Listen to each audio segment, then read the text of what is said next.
So good afternoon nga guys, so welcome back to A Silent One Adventure. So let's continue our travel at Bukidnon. So here's the first day of our travel. So we're going now at Terminal 3. So ito guys, yung taas sa Terminal 3. So ang flight natin is 6 PM pa, pero anong oras pa lang pumunta na agad kami dito kasi alam namin sobrang traffic. So ayan na nga, malapit na tayo. So ang sasakyan natin ngayon is Cebu Pacific. Yes, Cebu Pacific, that's right. So we're heading now at the entrance of the Terminal 3. Then waiting tayo doon ng oras na lang. Pero syempre bago ang lahat, kakain muna tayo after natin dito makarating sa entrance. So ayan, makikita nyo guys, sobrang liwanag ng buti na lang di talaga umuulan ngayong araw.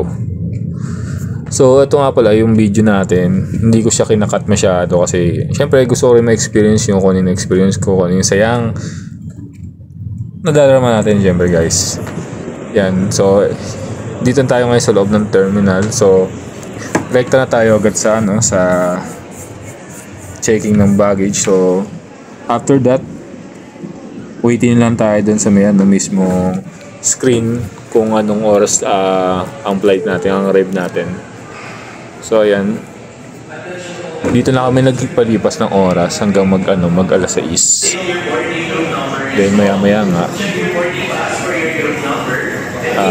flight na natin. So kumain muna kami dito sa Cafe Express. So after namin kumain dyan, ayan na yung boarding time natin. So Cagayan de Oro. So alam niyo na, let's go. So ito ang sasakyan nating aeroplano ngayon, ang Cebu Pacific.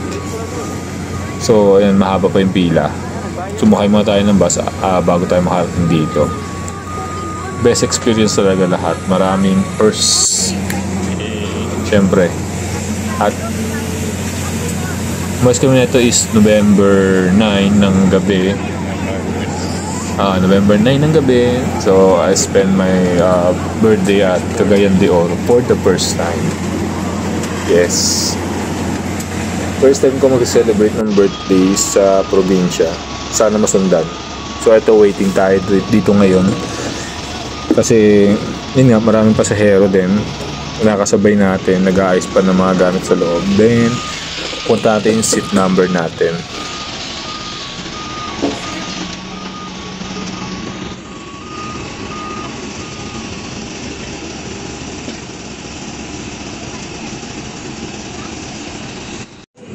So nandito na nga tayo sa loob guys. So hinahanap na natin yung seat number natin para may lagay na rin natin yung gamit natin sa lalagyanan.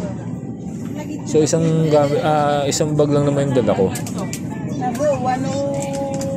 Yan, backpack lang talaga. As in, nandun na lahat ng kailangan natin. So ayan, waiting lang tayo guys. So maya makakaupo na tayo. So bago ang lahat, maraming salamat nga pala sa patuloy na nanonood ng mga videos na ginagawa ko. Soon, kapag hindi na medyo busy, edit na natin yan para medyo maayos-ayos na natin yung video natin guys. So thank you pa rin sa lahat. So target ko talaga is maka 1K followers for this year of 2024, pero mukhang malabo. Pero try pa rin natin ma-achieve yan. So guys, continue pa rin tayo. So tara.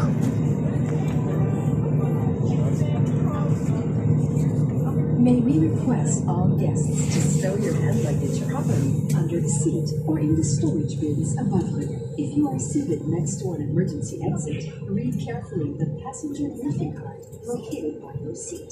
If you do not wish to perform the functions described in case of emergency, please ask the cabin crew to reseat you.